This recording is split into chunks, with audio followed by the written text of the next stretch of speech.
नमस्कार दोस्तों, मैं हूं आपका दोस्त के बी और डेली करंट अफेयर्स के एक नए वीडियो में आप सभी का स्वागत है। तो आइए शुरुआत करते हैं क्विज के साथ में आज के करंट अफेयर्स की। वीडियो केवाईसी बचत खाता लॉन्च करने वाला भारत का पहला बैंक कौन बना? केंद्रीय माध्यमिक शिक्षा बोर्ड के नए अध्यक्ष कौन बन गए हैं? रेमी डी ग्रेगोरियो किस देश के साइकिलिंग के खिलाड़ी हैं? रजिस्ट्रार जनरल ऑफ इंडिया द्वारा जारी शिशु मृत्यु दर में किस राज्य का प्रदर्शन सबसे खराब रहा है? और हॉट एयर सीलिंग मशीन किसके द्वारा लॉन्च की गई? तो सबसे पहले बात करते हैं वीडियो केवाईसी बचत खाता की। तो इसे लॉन्च करने वाला पहला बैंक बन गया है भारत का कोटक महिंद्रा बैंक, जो कि निजी क्षेत्र का एक बैंक है। इसका मुख्यालय आपको मिल जाएगा मुंबई में। उदय कोटक इसके संस्थापक हैं। और जो फ्रैंकलिन टेम्पल्टन नाम की कंपनी है, इसने अपने 6 म्यूचुअल फंड को बंद कर दिया था। तो अब जो भी निवेशक हैं इस म्यूचुअल फंड में, इन सभी को पैसा वापस करना है। तो उसके लिए इन्होंने कोटक महिंद्रा बैंक को अपना सलाहकार भी नियुक्त किया है। केंद्रीय माध्यमिक शिक्षा बोर्ड यानी कि सीबीएसई की बात करते हैं तो इसके नए अध्यक्ष बन गए हैं Manoj Ahuja. Remy de Gregorio, इन्हें अभी प्रतिबंधित किया गया और ये फ्रांस के साइकिलिंग के खिलाड़ी हैं। रजिस्ट्रार जनरल ऑफ इंडिया के द्वारा जो इन्फेंट मोर्टेलिटी रेट के ऊपर रिपोर्ट जारी की गई है, उसमें सबसे खराब प्रदर्शन रहा है मध्य प्रदेश राज्य का। और सबसे अच्छा किसका रहा है? तो केरल का रहा है। मध्य प्रदेश में जन्म लेने वाले प्रति 1000 बच्चों में से 48 की डेथ हो जाती है। हॉट एयर सीलिंग मशीन की बात करते हैं तो इसका उपयोग पीपीई किट के उत्पादन में किया जाएगा और इसे लॉन्च किया है गुजरात के सीएम विजय रूपाणी जी ने। सीएम जन कल्याण संबल योजना के तहत 12वीं पास करने पर कितने रुपए का इनाम छात्रों को दिया जाएगा? जेवल चंगी किस देश का हवाई अड्डा है? वर्ष 2020 के लिए जो आसियान समूह है, इसका अध्यक्ष देश कौन सा है? आर्कटिक एम उपग्रह किस देश के द्वारा लॉन्च किए जाने की घोषणा की गई है? और सर रिचर्ड हेडली मेडल किस देश के द्वारा दिया जाने वाला क्रिकेट के क्षेत्र में पुरस्कार है? तो सीएम जन कल्याण संबल योजना के बारे में सबसे पहले तो आपको ये याद रखना है कि मध्य प्रदेश की सरकार के द्वारा इसे लॉन्च किया गया है और यहाँ पर 12वीं पास करने वाले टॉप 5000 छात्रों को 30,000 रुपये दिए जाएंगे। इसके अलावा जो भी महिलाएं इस योजना में रजिस्टर्ड हैं, उनको डिलीवरी के पहले 4,000 रुपये और बच्चे के जन्म के बाद में 8,000 रुपये की वित्तीय सहायता दी जाएगी। जेवल चंगी एयरपोर्ट, तो इसकी बात करते हैं तो ये है सिंगापुर का। और यह न्यूज़ में क्यों आया था? क्योंकि स्काईट्रैक्स के द्वारा विश्व के सबसे बेहतर एयरपोर्ट के रूप में इसे अवार्ड दिया गया है। वहीं पर एशिया पैसिफिक रीजन के लिए जो बेंगलुरु में कैंपागोड़ा हवाई अड्डा है, उसे पुरस्कार दिया है स्काईट्रैक्स ने। क्या नाम है इसका? Skytrax award. वर्ष 2020 के लिए जो हमारा आसियान समूह है, इसका अध्यक्ष देश है वियतनाम। कौन सा देश? वियतनाम इसका अध्यक्ष देश है। आसियान में आपको कुल मिल जाएंगे 10 देश और इसका मुख्यालय आपको मिलेगा इंडोनेशिया की राजधानी जकार्ता में। आर्कटिक एम उपग्रह यह लॉन्च किए जाने की घोषणा की है रूस की सरकार ने। और रूस का जो स्पेस एजेंसी है उसका नाम है Roscosmos. Sir Richard Hadlee medal जो होता है, यह न्यूजीलैंड की क्रिकेट टीम के द्वारा यानी कि जो वहाँ का बोर्ड है उसके द्वारा दिया जाता है। और अभी 2019 के लिए यह पुरस्कार मिला है रॉस टेलर को।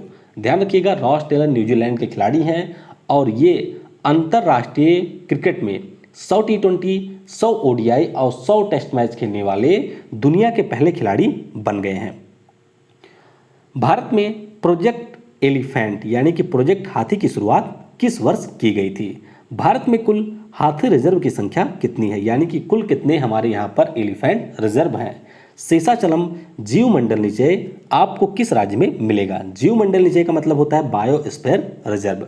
नोकरेक जीव मंडल निचय किस राज्य में स्थित है? और कांगर घाटी राष्ट्रीय उद्यान किस राज्य में आपको मिलेगा? तो सबसे पहले बात करते हैं प्रोजेक्ट एलिफेंट की।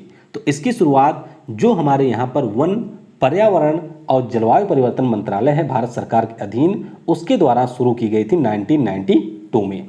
भारत में कुल हाथी रिजर्व की संख्या है 30। ध्यान रखिएगा, ये ऑफिशियल है। कुल इनकी संख्या है 30 और जो आपका 30वां है वह है सिंघफन एलिफेंट रिजर्व, जो कि नागालैंड में आपको मिलेगा। नागालैंड में एक हमारा और एलिफेंट रिजर्व है जिसका नाम है इंटांकी। शेषाचलम जीवमंडल नीचे की बात करते हैं तो ये आपको मिल जाएगा आंध्र प्रदेश राज्य में। नोकरेक जीवमंडल नीचे की बात करते हैं तो ये आपको मिल जाएगा मेघालय में। कहाँ पर? मेघालय में ये स्थित है। और भारत में कुल बायोस्फीयर रिजर्व की संख्या है 18, और इनमें से पहला बायोस्फीयर रिजर्व कौन सा था? तो पहला था नीलगिरी बायोस्फीयर रिजर्व। कांगर घाटी राष्ट्रीय उद्यान की बात करते हैं तो ये आपको मिल जाएगा छत्तीसगढ़ में। छत्तीसगढ़ में इसके अलावा 2 और पार्क हैं, एक तो है आपका इंद्रावती और दूसरा आपका है गुरु घासीदास राष्ट्रीय पार्क। अब घाटी की बात हुई है तो घाटी से संबंधित कई सारे नेशनल पार्क आपको देश में मिलेंगे, जैसे कि न्योरा घाटी, ये आपको मिल जाएगा पश्चिम बंगाल में। फूलों की घाटी राष्ट्रीय पार्क ये आपको उत्तराखंड में मिल जाएगा। उसी प्रकार से पिन बैले नेशनल पार्क है, ये आपको हिमाचल में मिल जाएगा। फिर एक केरल में है जिसका नाम है साइलेंट वैली यानी कि शांत घाटी नेशनल पार्क, जो कि आपको मिलेगा केरल में। तो ये रहा आपका क्विज में आपने कितने प्रश्नों के सही उत्तर दिए हैं वह आप नीचे कमेंट में बता सकते हैं। और अब बात करते हैं वुहान वायरस अपडेट की। तो दुनिया में इस समय तक 56 लाख से ज़्यादा लोग इस वायरस से संक्रमित हो चुके हैं। 3,50,000 से ज़्यादा लोगों की डेथ इस वायरस के कारण हो चुकी है। सबसे ज़्यादा प्रभावित देशों में यूएसए है पहले स्थान पे, ब्राज़ील दूसरे और रूस है यहाँ पर तीसरे स्थान पे। अपने देश भारत की बात करते हैं तो यह भी अब संक्रमित व्यक्तियों की संख्या में टॉप 10 कंट्री की सूची में शामिल हो चुका है। यहाँ पर 1,50,000 से ज़्यादा लोग संक्रमित हो चुके हैं और 4300 से ज़्यादा लोगों की डेथ अपने देश भारत में कोविड-19 वायरस, जिसे हम वुहान वायरस के नाम से जानते हैं, इससे हो चुकी है। और अगर आपने ऐप को डाउनलोड नहीं किया है तो प्ले स्टोर में जाइए, वहाँ पे आपको ऐप मिल जाएगा, इसे डाउनलोड करिए। यहाँ पर आप मंथली करंट अफेयर को पढ़ सकते हैं, डेली और मंथली क्विज भी दे सकते हैं। इसके अलावा जो PDF होती है उसे भी आप यहाँ से डाउनलोड कर सकते हैं। और वीडियो अगर आपको पसंद आता है तो वीडियो को लाइक और अपने दोस्तों के साथ में शेयर जरूर किया करें। अब शुरुआत करते हैं आज के करंट अफेयर की। प्रत्येक वर्ष अंतर्राष्ट्रीय गुमशुदा बाल दिवस यानी कि इंटरनेशनल मिसिंग चिल्ड्रंस डे कब मनाया जाता है? तो यह दिवस होता है प्रत्येक वर्ष 25 मई को, यानी कि इस प्रश्न का ऑप्शन बी करेक्ट होगा। यह जो दिवस है इसकी शुरुआत 1998 में की गई थी। International centre for missing and exploited children नामक संस्था के द्वारा। और ये जो हमारा दिवस होता है, जो बच्चे गायब हो गए हैं और जो बच्चे गायब हो जाने के बाद में खोज लिए गए हैं उनकी स्मृति में मनाया जाता है। अब हमारे यहाँ पर जो नेशनल क्राइम रिकॉर्ड ब्यूरो है उसने गायब हुए बच्चों और महिलाओं के ऊपर एक रिपोर्ट जारी की थी इसी वर्ष, और इस रिपोर्ट के अनुसार सबसे ज़्यादा बच्चे गायब होते हैं मध्य प्रदेश राज्य में, और महिलाओं की बात करते हैं तो सबसे ज़्यादा महिलाएं गायब होती हैं महाराष्ट्र से। हाल ही में प्रकाशित रिपोर्ट के अनुसार भारत के इस्पात उत्पादन में कितने प्रतिशत की कमी आई? तो यहाँ पर जो भारत का स्टील उत्पादन है उसमें कमी आई है 65% की। तो इस प्रश्न का ऑप्शन ए करेक्ट होगा। यह जो रिपोर्ट है वह विश्व इस्पात संगठन के द्वारा वर्ल्ड स्टील रिपोर्ट के नाम से जारी की गई। तो तुलना किसकी की गई है? अप्रैल 2019 और अप्रैल 2020 की। तो भारत में कुल 65% की कमी आई है, जिससे इसका स्टील उत्पादन 3.13 मिलियन टन रहा है। वैश्विक स्तर पर अगर हम लोग बात करते हैं तो इसमें भी स्टील उत्पादन में कमी देखी गई है और यह कमी रही है 13% की। वहीं पर अगर हम लोग स्टील के संदर्भ में बात करते हैं तो भारत सरकार ने ये टारगेट रखा है कि 2030 तक हमारे यहाँ पर जो स्टील का उत्पादन है इसे हम 300 मिलियन टन तक बढ़ाएंगे। विश्व इस्पात संघ की बात करते हैं तो इसका मुख्यालय आपको मिल जाएगा ब्रसेल्स में। अब स्टील की बात हुई है तो कुछ चीज़ें आपको पता होनी चाहिए स्टील के बारे में, जैसे कि भारत सरकार के द्वारा जो हमारा पूर्वोत्तर राज्य हैं उनको पूर्वोदय मिशन के अंतर्गत स्टील हब बनाने की घोषणा की गई है। भारत सरकार ने जो उड़ीसा राज्य है उसको जापान के सहयोग से स्टील हब बनाने की घोषणा की गई है। स्टील के उत्पादन में हमारा देश दूसरे स्थान पे पहुंच चुका है और JSW स्टील नाम की एक कंपनी है जिसके नए ब्रांड एम्बेसडर बन गए हैं क्रिकेटर ऋषभ पंत। भारत ने किस देश को इंडिया नामक वार गेम सेंटर को सौंपा है? तो ये भारत ने सौंपा है युगांडा को। तो इस प्रश्न का ऑप्शन सी करेक्ट होगा। यह जो इंडिया नाम का वार गेम सेंटर है इसका निर्माण Indian military advisory and training के द्वारा भारत युगांडा संघ के साथ में मिलकर के किया गया है। तो युगांडा के जो वर्तमान में राष्ट्रपति हैं योवेरी कागुटा मुसेवेनी, थोड़ा सा अजीब सा नाम है, योवेरी कागुटा मुसेवेनी, इनके द्वारा इसका उद्घाटन किया गया। युगांडा देश की बात करते हैं तो अफ्रीका महाद्वीप का ये देश है। राजधानी आपको मिल जाएगी कंपाला में और यहाँ की मुद्रा है शिलिंग। ये आप लोकेशन देख सकते हैं, ये है युगांडा जो कि दक्षिण सूडान, उसके अलावा केन्या, यहाँ पर मिल जाएगा रवांडा, ये है कांगो गणराज्य और यहाँ पर है तंजानिया, इनके साथ में अपनी सीमा साझा करता है।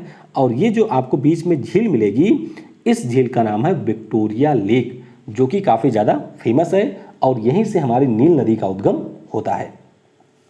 केंद्रीय मंत्री नितिन गडकरी ने किस राज्य में चंबा सुरंग का उद्घाटन किया? तो ये जो सुरंग है यहाँ पर आप देख सकते हैं, इसका उद्घाटन किया गया है उत्तराखंड राज्य में।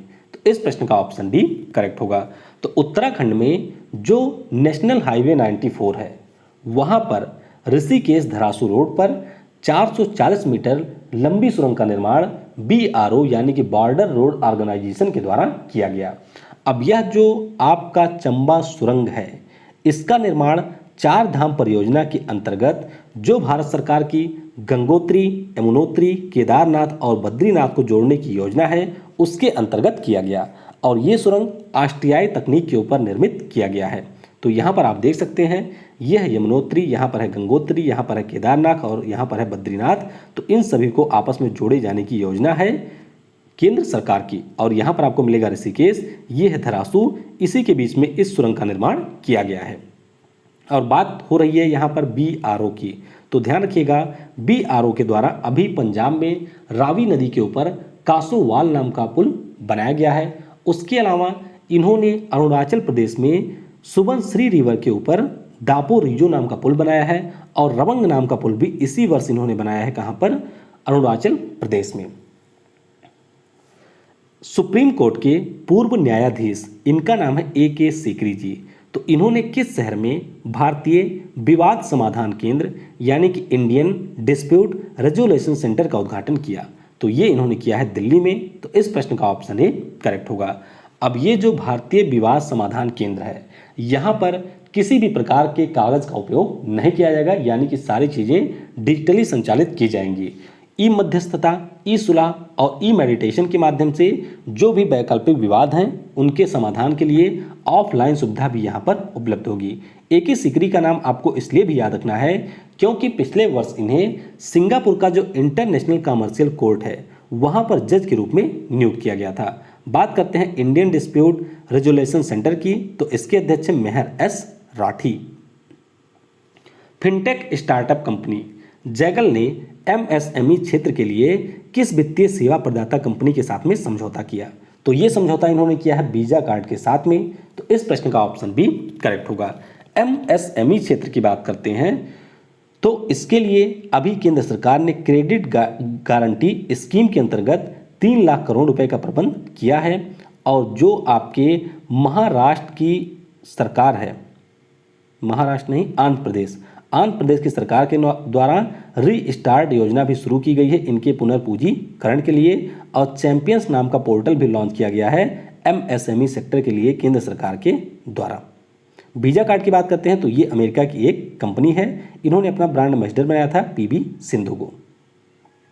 किस IIT संस्थान ने ऑटोमोटिव व एरोस्पेस उद्योग के लिए मैग्नीशियम मिश्र धातु का निर्माण किया? तो इसका निर्माण इन्होंने किया है IIT मद्रास ने इसका निर्माण किया है। तो इस प्रश्न का ऑप्शन C करेक्ट होगा। अब इसका मतलब क्या है? देखिए, जो हमारा ऑटोमोबाइल का सेक्टर होता है या फिर एरोस्पेस का सेक्टर होता है, वहाँ पर यूज किया जाता है 2 धातुओं का, एक तो आपका हो गया स्टील या फिर हो गया एल्यूमिनियम। तो अब जो यह मैग्नीशियम मिश्र धातु का निर्माण किया गया है, इसका प्रयोग आप स्टील या एल्यूमिनियम के स्थान पे कर सकते हैं। तो IIT मद्रास के द्वारा उत्तरी टेक्सास विश्वविद्यालय और US आर्मी रिसर्च लैब के साथ में मिलकर के इसका निर्माण किया गया है। और IIT मद्रास ने अभी एक सोलर से संबंधित यंत्र का निर्माण किया है, उसका नाम आपको नीचे कमेंट सेक्शन में बताना है। किस भारतीय सैन्य बल ने नवरक्षक नामक व्यक्तिगत सुरक्षा उपकरण यानी कि पर्सनल प्रोटेक्शन इक्विपमेंट किट का निर्माण किया? तो इसका निर्माण किया है भारतीय नौसेना ने। तो इस प्रश्न का ऑप्शन सी करेक्ट होगा। अब ये जो किट इन्होंने बनाया है इसकी खास बात यह है कि एक तो ये सस्ता होगा, यानी कि इसकी कीमत ज़्यादा नहीं है, और दूसरी बात यह है कि इससे व्यक्ति आसानी से सांस ले सकता है। पीपीई किट के उत्पादन के ऊपर अभी एक रिपोर्ट जारी की गई जिसमें भारत चीन के बाद में दूसरे स्थान पर पहुंच चुका है और भारत में इस समय प्रतिदिन 2 लाख से ज़्यादा पीपीई किट का निर्माण किया जा रहा है। प्रेम कुमार नायर को किस देश में भारत के राजदूत के रूप में नियुक्त किया गया? तो इनकी नियुक्ति की गई है नाइजर देश में, तो इस प्रश्न का ऑप्शन बी करेक्ट होगा। नाइजर की बात करते हैं तो ये अफ्रीका महाद्वीप का एक देश है जिसकी राजधानी आपको मिलेगी निमी में और मुद्रा यहाँ की है CFA फ्रैंक। इसके अलावा आपको पता होगा कि फ्रांस में जावेद अशरफ भारत के राजदूत बने। कतर में कौन बने थे? तो कतर में बने थे दीपक मित्तल। ऑस्ट्रिया में बने थे जयदीप मजूमदार। इसके अलावा गोपाल बागले बन गए थे श्रीलंका के। विनय मोहन क्वात्रा बन गए थे नेपाल के। अजय बिसारिया बन गए हैं कनाडा के। वेनेजुएला के बने थे अशरफ नहीं, कोई सिंह थे, अभिषेक सिंह बने थे वेनेजुएला के। तो ये आप लोकेशन देख सकते हैं नाइजर देश की, जो कि अफ्रीका महाद्वीप का एक स्थलरुद्ध, दैट मीन्स ये एक लैंडलॉक कंट्री है जो कि लीबिया, अल्जीरिया, माली, बुर्किना फासो, बेनिन, उसके अलावा टोगो और नाइजीरिया के साथ में अपनी सीमा साझा करता है। यहाँ पर आपको मिल जाएगा चार्ट भी। कोविड-19 के लड़ाई व खेल के माध्यम से स्वास्थ्य के प्रति जागरूकता के लिए विश्व स्वास्थ्य संगठन ने किस खेल संगठन के साथ में समझौता किया? तो ये समझौता इन्होंने किया है इंटरनेशनल ओलंपिक कमेटी के साथ में, तो इस प्रश्न का ऑप्शन ए करेक्ट होगा। विश्व स्वास्थ्य संगठन की बात करते हैं तो इसकी स्थापना 7 अप्रैल 1948 को हुई थी। मुख्यालय है जिनेवा में। इसके अध्यक्ष हैं टेड्रस अधनॉम जो कि हैं इथियोपिया के। IOC की बात करते हैं तो इसका मुख्यालय आपको मिल जाएगा लोजेन में और इसके अध्यक्ष हैं थॉमस बॉच। बात हुई है विश्व स्वास्थ्य संगठन की, तो ध्यान रखिएगा अभी इनकी 73वीं विश्व स्वास्थ्य सम्मेलन का आयोजन किया गया था, यानी कि असेंबली का आयोजन किया गया था।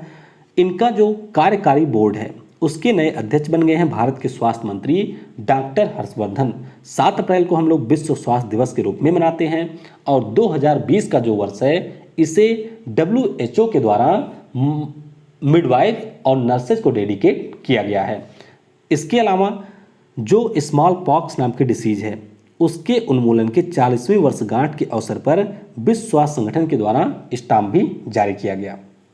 भारतीय सेना के किस अधिकारी को संयुक्त राष्ट्र military gender advocate of the year award 2019 से सम्मानित किया जाएगा? तो ये पुरस्कार मिलेगा मेजर सुमन गवानी जी को, तो इस प्रश्न का ऑप्शन सी करेक्ट होगा। अब यहाँ पर मेजर सुमन गवानी जी की बात करते हैं तो जो हमारा संयुक्त राष्ट्र का मिशन है दक्षिण सूडान देश में, तो वहाँ पर ये महिला शांति सेना की एक अधिकारी हैं और इस प्रकार से भारत की तरफ से संयुक्त राष्ट्र military gender advocate of the year award प्राप्त करने वाली ये पहली अधिकारी बन गई हैं। तो नाम इनका क्या है? सुमन गवानी, ये आपको ध्यान रखना है। वहीं पर विनय बदवार के बारे में हम लोगों ने डिस्कस ही किया था कि इन्हें अलेक्जेंडर पुरस्कार से सम्मानित किया जाएगा।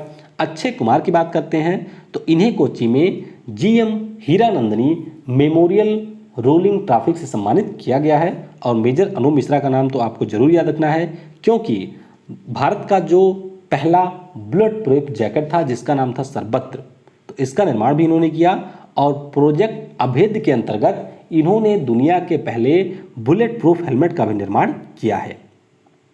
किस भारतीय अमेरिकी आविष्कारक को इन्वेंटर ऑफ द ईयर के पुरस्कार से सम्मानित किया गया? तो ये पुरस्कार मिला है यहाँ पर राजीव जोशी को, तो इस प्रश्न का ऑप्शन डी करेक्ट होगा। अब बात करते हैं सबसे पहले राजीव जोशी की, तो न्यूयॉर्क में जो इंटरनेशनल बिजनेस मशीन कंपनी है इसके थॉमसन वाटसन रिसर्च सेंटर में एज ए साइंटिस्ट ये वर्तमान में कार्य कर रहे हैं। इलेक्ट्रॉनिक उद्योग को आगे ले जाने के लिए और आर्टिफिशियल इंटेलिजेंस के फील्ड में कार्य करने के लिए इन्हें ये पुरस्कार USA के the New York intellectual property law association के द्वारा दिया गया।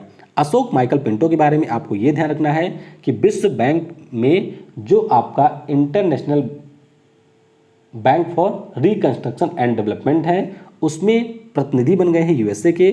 और सौरभ लोढ़ा की बात करते हैं तो इन्हें यंग कैरियर अवार्ड से सम्मानित किया गया जो कि है IIT मद्रास के। किस राज्य की सरकार ने प्रवासियों के लिए प्रवासन आयोग, बात हो रही है माइग्रेशन कमीशन की, तो इसकी स्थापना को मंजूरी दी? तो ये मंजूरी दी है उत्तर प्रदेश की सरकार ने। तो इस प्रश्न का ऑप्शन बी करेक्ट होगा। अब इसका मतलब है क्या? यानी कि उत्तर प्रदेश की जो सरकार है वह एक प्रवासन आयोग बनाएगी जहां पर प्रवासियों के डेटा को कलेक्ट किया जाएगा। और इस प्रकार से अगर किसी राज्य की सरकार को उत्तर प्रदेश के मजदूरों को अपने यहाँ पर नियुक्त करना है तो उससे पहले इस प्रवासन आयोग से अनुमति लेनी होगी।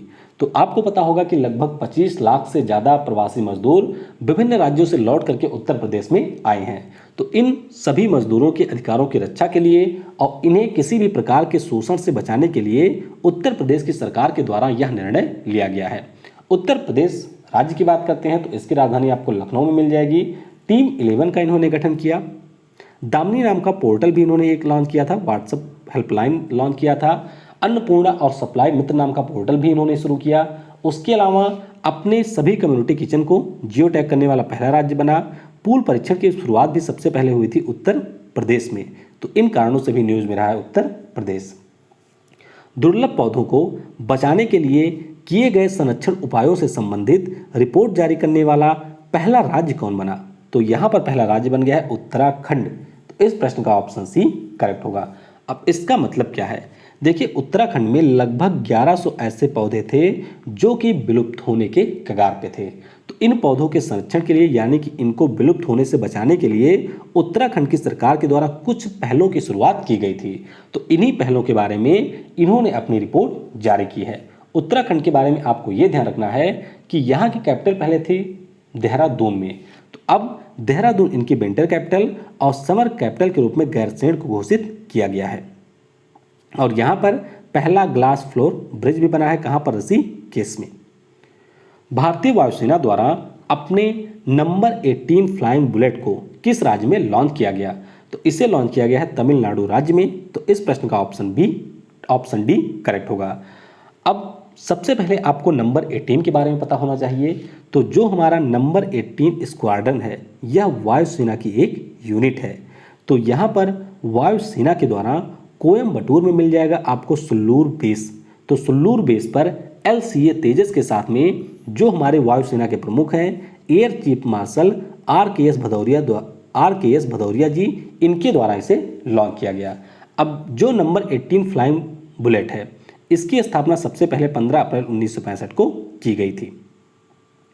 हाना किमुरा जिनका 22 वर्ष की आयु में निधन हुआ किस खेल से संबंधित थी? तो ये संबंधित थी रेसलिंग से, यानी कि यह एक पहलवान थी और अब इनका 22 वर्ष की आयु में निधन हो गया है। और इन्होंने नेटफ्लिक्स का एक प्रोग्राम है जिसका नाम है टेरेस हाउस, तो इसमें इन्होंने काम किया था जिसको लेकर के काफ़ी ज़्यादा इन्हें धमकियां मिली और इसी के कारण माना जा रहा है कि इन्होंने आत्महत्या कर ली है। तो ध्यान रखिएगा, रेसलिंग की खिलाड़ी हैं जापान देश की। किस देश की नौसेना ने एक नए उच्च ऊर्जा लेजर हथियार का परीक्षण किया? तो ये परीक्षण किया है अमेरिका ने। तो इस प्रश्न का ऑप्शन ए करेक्ट होगा। यहाँ पर आप देख सकते हैं USA की एक शिप है जिसका नाम है USS पोर्टलैंड LPD-27। तो इसी के द्वारा इन्होंने प्रशांत महासागर में इस हथियार का परीक्षण किया है। अब यहाँ पर होता क्या है? तो इसमें से हमारी लेजर किरणें निकलती हैं जिनके द्वारा जो हमारे अनमैन्ड एरियल व्हीकल होते हैं जैसे कि ड्रोन हो गया आपका, उन सभी को नष्ट करके इसका परीक्षण किया गया। और इसका नाम क्या है? तो इसका पूरा नाम है laser weapon system demonstration. Laser weapon system demonstration इसका पूरा नाम है और इसका निर्माण नॉर्थरोप ग्रूमैन कंपनी के द्वारा किया गया है। भारतीय डाक ने किस राज्य के बागवानी विभाग के साथ शाही लीची व जर्दालू आम के डिलीवरी के लिए समझौता किया? तो ये समझौता इन्होंने किया है उत्तर प्रदेश से नहीं, बिहार से। तो इस प्रश्न का ऑप्शन डी करेक्ट होगा। तो शाही लीची आपको पता होगा ये मुजफ्फरनगर में पाई जाती है बिहार के। जर्दालू आम की बात करते हैं तो ये भागलपुर में उत्पादित किया जाता है। तो इन्हीं शाही लीची और जर्दालू आम के लिए भारतीय डाक ने समझौता किया है, यानी कि इनको होम डिलीवरी दी जाएगी। और शाही लीची जर्दालू आम का नाम इसलिए भी महत्वपूर्ण हो जाता है क्योंकि 2018 में इनको GI टैग दिया गया था। तो अभी डिलीवरी केवल पटना और मुजफ्फरनगर भागलपुर में होगी, इसके बाद में हो सकता है कि इन्हें और विस्तारित किया जाए। भारतीय डाक जो कि मुंबई का है उसने प्रवासी मजदूरों के लिए स्टाम्प टिकट जारी किया है। और जो उत्तर प्रदेश का डाक विभाग है उसने एक दिन में सबसे ज़्यादा लोगों को पैसे का वितरण किया है। तो ये रहा आज का करंट अफेयर। चलिए कल के प्रश्नों के उत्तर जान लेते हैं। किस अखिल भारतीय आयुर्विज्ञान संस्थान के द्वारा कोविड-19 टेस्टिंग किट का निर्माण किया गया? तो ये निर्माण किया है एम्स रायपुर ने, जो कि आपको मिल जाएगा छत्तीसगढ़ में। यूके के द्वारा अलेक्जेंडर डेल रिम्पर अवार्ड इससे सम्मानित किया गया है वाइस एडमिरल विनय वधवार जी को। नाबार्ड के नए अध्यक्ष कौन बन गए हैं? तो अभी तक थे हर्ष कुमार भनवाला और अब इनका स्थान ले लिया है GR चिंतला ने। द सिख समूह के द्वारा यूके अवार्ड के लिए नामित की गई हैं, इनका नाम है मनमीत कौर और ये है पाकिस्तान की। भारतीय इस्पात संघ की बात करते हैं तो इसके नए अध्यक्ष कौन बन गए हैं? तो दिलीप ओमान जी इसके नए अध्यक्ष बन गए हैं। आज की वीडियो से आपके लिए प्रश्न है, महिला क्रिकेट को बढ़ावा देने के लिए ICC का जो अभियान है उसका नाम क्या है? समावेशी इंटरनेट सूचकांक, बात हो रही है इंक्लूसिव इंटरनेट इंडेक्स की, तो इसमें भारत का स्थान क्या है और किसने इसे जारी किया वह भी आपको बताना है। सह्याद्री मेघा किसकी एक प्रजाति है? The room where it happen इस पुस्तक के लेखक कौन है? राम वन गमन पथ किस राज्य का प्रोग्राम है? तो इनके उत्तर आपको नीचे कमेंट बॉक्स में देने हैं। और कल कई सारे लोगों ने पूछा था कि करंट अफेयर मैं बंद क्यों कर रहा हूं, तो मैं आपको यहां पर एक छोटी सी कहानी बता देता हूं। देखिए, आप लोग स्कूल जाते रहे होंगे और स्कूल जाने के बाद में आप वहां पर पढ़ाई करते रहे होंगे। मान लीजिए आपका किसी क्लास में दाखिला हो गया। क्लास में दाखिला होने के बाद में आपने एक वर्ष पूरा मन लगा के उसमें पढ़ाई की। पढ़ाई करने के बाद में एंड समय में क्या होता है कि रिजल्ट आता है। रिजल्ट में आप हो जाते हैं फेल और फेल होने के बाद में आपको डिमोट करके किसी दूसरे क्लास में भेज दिया जाता है, उससे नीचे वाले। तो उस स्थिति में आप क्या करेंगे? बल्कि आपने तैयारी भी अच्छे से की थी, आपने कॉपी को भी अच्छे से लिखा और सारी चीज़ें करने के बाद में आप फेल कर दिए जाने के बाद भेज दिए गए किसी निचले क्लास में, तो क्या आप स्कूल जाएंगे या फिर नहीं जाएंगे? करंट अफेयर की बात करता हूं तो मैं खुद भी इसे बंद कभी नहीं करना चाहता था, क्योंकि पिछले एक वर्ष से मैंने एक्सट्रीम लेवल की मेहनत की है इन करंट अफेयर के वीडियो के लिए। लेकिन अब परिस्थितियां शायद ऐसी नहीं रही हैं कि मैं इसे कंटिन्यू कर सकूं। तो बार बार इसको लेकर के आप कमेंट ना करें तो ही अच्छा है। Thanks for watching. जय हिंद, जय भारत और सबसे ज़रूरी, पढ़ेगा भारत तो बढ़ेगा भारत।